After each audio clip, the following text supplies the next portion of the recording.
Yo, what a week it has been this week in the charts. Absolutely crazy. Like this move. Mental. Crazy. It's just profit taking, that's all it is. But going back to the other video which I did on the liquidity sweeps and where is liquidity. Simple as that. Look at that. I didn't take the sell. I wish I did, but swept the London. New York opened up, swept London's highs, and boom, crashed around about 4,000 pips. Absolutely crazy. I managed to get in down here, and I based that trade off basically just like a retest of this area. That was one I did a few days ago. When it came down, it swept these lows, took an entry off there, also touched the trend line. I don't know if many people use trend lines. I only use them in like the higher time frame, just to identify like if it's sticking to its trend sort of thing. But yeah, so I based that one off. It touched the trend line, swept liquidity of these lows, created like a structure shift. Well, I got in before the structure shift. I got in as soon as it took the liquidity. Just took a little sell there. Basically, it's something I use called the golden pocket. I don't know if you might have heard of it, but it's basically you drag the fib down, and it's this little area around the fib, the 0.65, 0.618. Got a little 1 to 3 sell off that. I waited for confirmation with that though, because it was pumping, and I do 100% expect it to pump right back up, because it's gold. But yeah, what a week, mental. Euro USD, the same thing happened. I was in this one, luckily. But yeah, so that was basically a sweep of Asia swept its own high and then created a change character. Fair value gap, entered off the fair value gap. I did put my stop loss up here just to be safe, but you could have had it a lot tighter. I could have had it down here, but I didn't. I put it above that candle. That was yesterday, and that was yesterday as well. That was a sweep of that high. I did want it to come up and sweep these, but it wasn't going to. It swept that high and then created like a break of structure, so ended off the fair value gap again and put me stop loss above that high again. This one, I just seen the change character, ended off the fair value gap, and away we went. Good trades, excellent trades. I'd take them all again. That's what it is. It's finding liquidity. And it's where is the liquidity. I did one on Bitcoin as well. I don't usually trade Bitcoin, but I tell a lie, I did two. Actually, I missed that one. That was what I was waiting for, and I didn't end up taking it. I wish I did though, because it was a really good one. It didn't come down as far as I wanted it to come. I wanted it to just tap into these lows and take the lows, but it didn't. As you can see, it didn't quite make it. It respected the Asian law, which I don't really like to take a trade if it's not doing what I want it to do. But this one did, and luckily I got out in time, because it reversed and smashed my stop loss. But I got out. I didn't get out right at the peak. I got out around about up here when I started seeing these sort of rejections. But that was basically a sweep of these lows. Seen it rejecting like massively, so that's why I entered. It took me by. I was gonna try and hold it up here, but I seen it rejecting around about this area, so I just closed, took my profit, and I was right to do it because it did come back down. And that's just a trend line I put on. Just it's respected it a few times, and then today just absolutely smashed it and dropped. But yeah, my outlook on gold. What do I think is going to happen? I think this was just profit taking. The dollar's gained a bit of strength, but that was short lived. Came straight back down to where it started. I don't know what caused it. I haven't really looked that deep into it yet, but I do expect this to go straight back up there. I wish I held some runners on this buy. I didn't. I just took my profit because you don't know. You don't. It's had that much of a bull run. It's had a crazy bull run. Like look, it's had a crazy bull run. Could have easily carried on coming down. I know it won't because it's gold. It always goes up, but you just never know really, do you? You never know. and I was happy with the profit. It was a 1 to 13 trade, crazy trade, awesome. I did use smaller lot sizes than usual because these 1 minute candles are actually moving like 100 pips. It's crazy. A little wick could easily tap you out the trade. So that's how I based it off. I was in the 1 minute time frame. I seen it come down, big rejection. Came down again, but it didn't manage to come past this low. So I got in on this wick, the bottom of that wick, when I seen it come back down to retest this wick. Because the first retest didn't actually break that low, I didn't expect that one to either, so I placed my buy entries there. Very tight SL just below the wick, because if I was wrong I wanted to be out of the trade instantly. I didn't want to waste more time, and I just took the profit at this little 1 minute sort of area of interest, demand, supply zone, whatever you want to call it.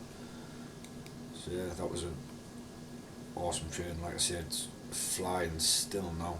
I wish I held it.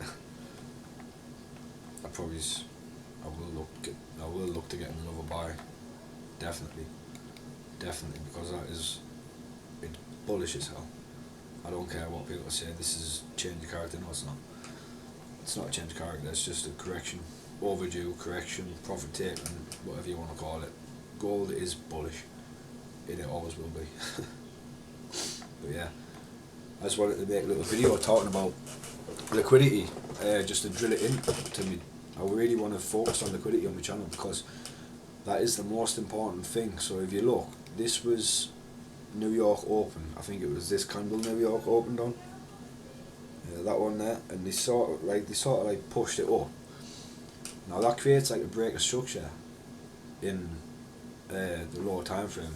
So people look to buy, you know. People look to buy. People would have bought that expecting it to go higher. Everyone was expecting it to go higher. I've seen nothing all day apart from people blowing their accounts and stop losses getting hit, because they're not looking at the bigger picture. They weren't looking at the liquidity, what was building up all day. I was not interested in buying up here at all. I didn't want to be in no buy positions up here. I waited. I was going to wait. If I didn't get my trade, I wasn't going to trade, but I waited until it came down. And I've seen people trying to buy it like in this area, which is understandable if you did see confirmation, but I was watching it and I didn't see any confirmation at all. It was just a fallen knife at this point, and you never catch a fallen knife, ever. Don't catch a fallen knife because it will stab you. Simple as that. Simple as that. But yeah, like this one, just get in and out. So I targeted a very quick 1 to 3. I did it in a 1 minute time frame, just a very quick. I didn't expect it to continue down at all. It was more just a little scalp. But I got a 1 to 3. I was happy with that. Done for the day. Well, that trade, I was done for the day after that trade. But I just thought, you know what, that'll pay for my tea. But yeah, awesome. I hope really everyone focuses on liquidity, because it's a really big thing. It's the best model for liquidity. Use it in the 1 minute time frame when you're looking for your entry. So you want to look for like a market structure shift after the liquidity has been swept. Now, this move down would have took any amount of liquidity already before it even got here. So this was due like a move up instantly, but it didn't really create a market structure shift. But what it did create is like this little bullish pattern. So if you draw just a little trend line there like that, you can see respects, and then breaks through, retests. That's enough to get in a buy up here. I did it down here because I see the rejections and I know what I'm looking for. Like I said, I trade the same model quite a lot, so I know what I'm looking for. But I could have easily, little 1 minute fair value gap, could have easily took a buy from here as well, and it would have been an awesome buy. You would have only needed a very tight stop loss under this low, just under there, because if you're wrong, you're wrong. Like I say, you want to get out of trade, you could have targeted a 1 to 3 and you'd have got it pretty simply.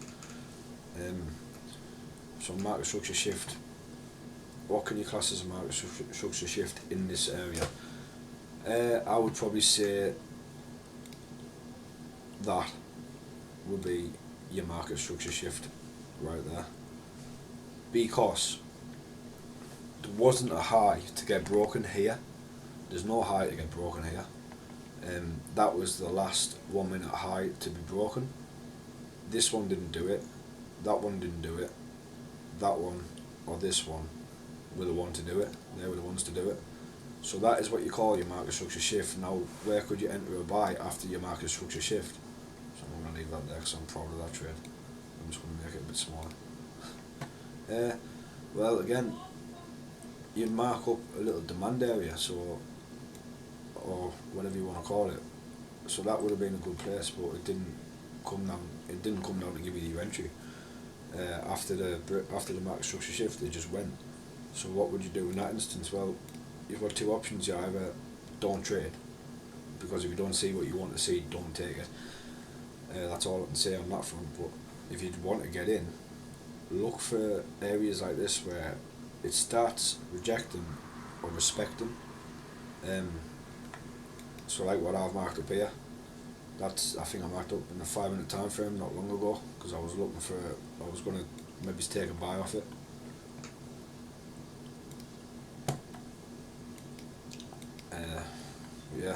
Yeah, I marked that up in 15 minutes, sorry, because I was going to take a buy off it, but like I say again, it didn't quite come down, and I was busy at the time.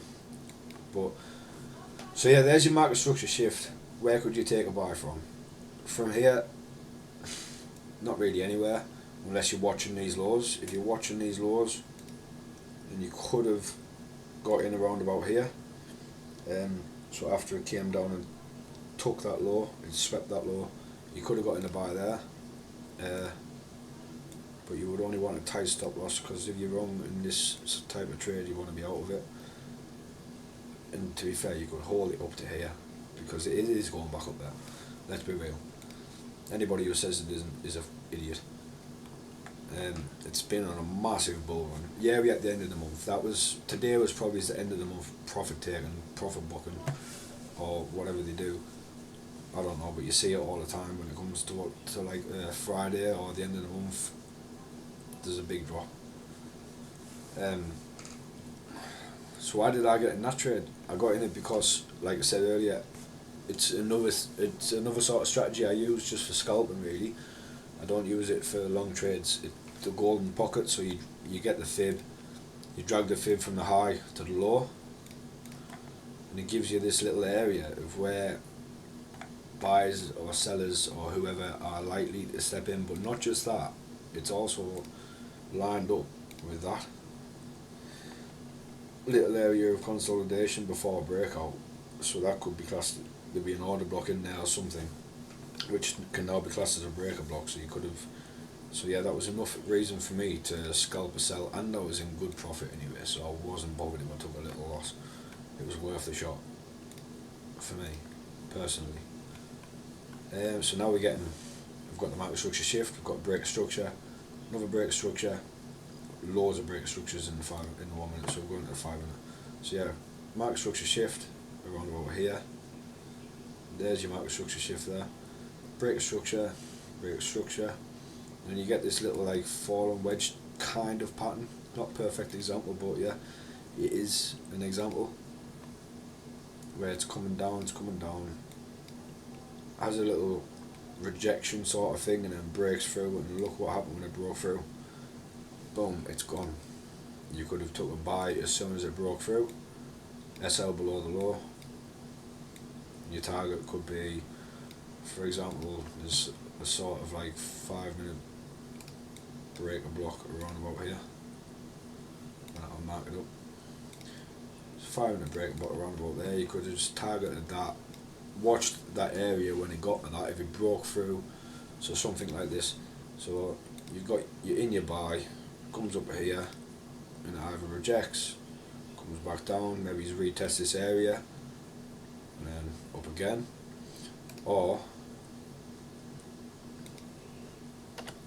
you've got this where it comes up, totally breaks through, maybe respects that area, has a retest of this, and continues on to a new all-time high, or to take the liquidity up here, because there is now also liquidity set up here. Of course there is, but there was that much selling pressure coming into the market. They didn't want that liquidity. They weren't bothered about it. They had enough here to cause this big drop.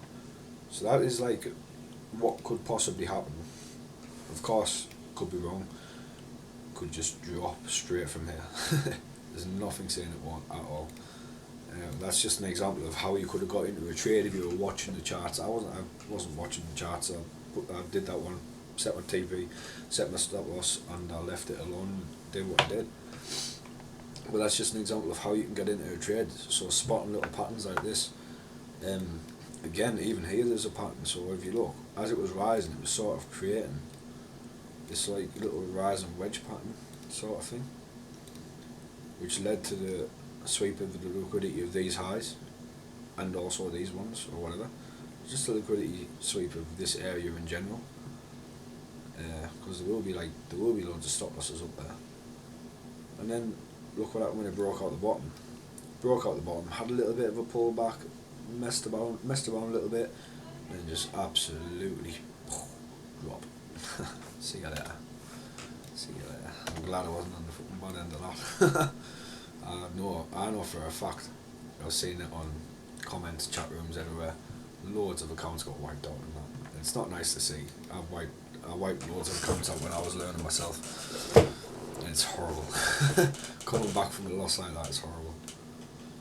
But you gotta stick to it, you gotta do it.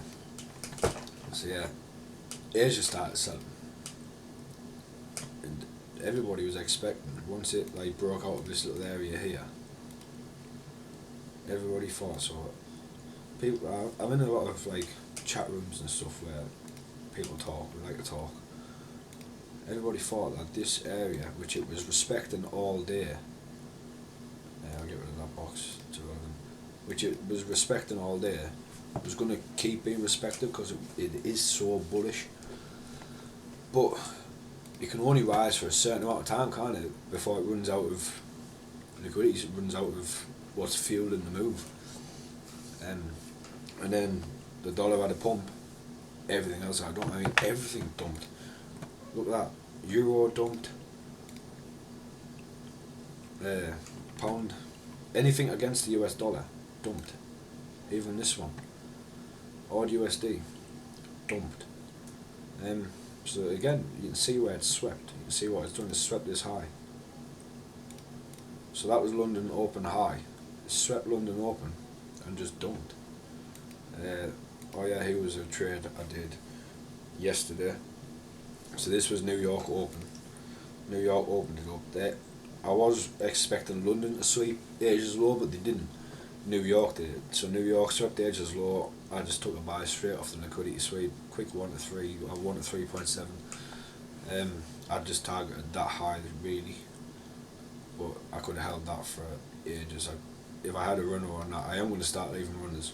I'm going to start leaving runners because that was awesome. Could have got a 1 to 10. But I didn't. I just targeted pretty simple Asia's high, quick 1 to 3.7. Can't complain at that at all. Where I based my stop loss, so I based my stop loss under this low, because the market could have easily come down, took that low, I could have took that one, but I thought if it takes a third low, it's going to continue maybe further, and I don't like holding positions. If I'm in a lot of drawdown, I'd rather take a small loss, because a small loss is easier to win back than a big loss. If you're chasing the big loss, you can be chasing it for days, and it just doesn't always work. Pause the video because I got a bit of interruption. But I can't remember where I was now, so I'm going to have to move on. I think I said enough. Anyway, so yeah. But here, we did get, actually after the liquidity sweep, we did get a market structure shift. So this was your last low, and then in the 5 minute time frame, the market pushed up and broke that low. Like I said, I did just take it off the liquidity sweep. I didn't set my break even, because I don't set break even on currency trades. I do on gold, because gold's volatile as hell. but I trust my currency trades, and I know fine well if I'm wrong, I'm wrong. I'll accept the stop loss. I don't care. I do normally take partials at 1-to-1 just to cover me break even, but I didn't. So yeah, we got the market structure shift, and then price just like it sort of like consolidated around a little bit before the move up. I think that was later on the night. It started moving up around about 7 o'clock UK time. That's when it started. It started really going. That's when everything started moving, and that's what I've noticed about trading recently as well. Everything's moving more on an evening, like before market close at the minute. More in, I don't mean more, I mean more in one direction, so it's picking direction more later on in the night, around about this time. What I'm at now, 9 o'clock, 8 o'clock, whatever. So like this, it started moving at 8:30 after this bit of consolidation. I just wish I caught that sell. I can't believe I missed that. But yeah, you don't know when it's up here. If I was going to take a sell from now, I probably would have only targeted that low. If I was going to sell from here, me personally, it wasn't worth it, because I would have had to have my stop loss up here, and I would have only targeted that low. It's not a trade I would have really been interested in taking, because it's a 1 to 1.7. The risk to reward just doesn't make sense for me. I like my risk. I'd like to win at least 3 times what I'm risking. That's all that makes sense, because nobody has 100% win rate. Very minimal people have even a 70-80% win rate. It's hard to find. So you need to have a good risk to reward in order to make it pay and make it work.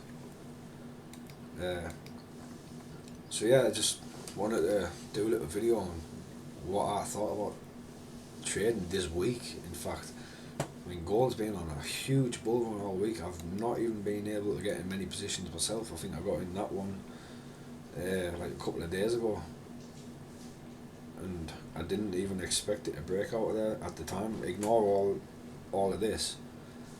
No, but I don't think anybody expected it to fly the way it did. Especially, so this was the Sydney market open. It flew all the way up to, it opened at $5,418. It flew, absolutely flew up to 5,600. That is mental. For that time of night, that's crazy.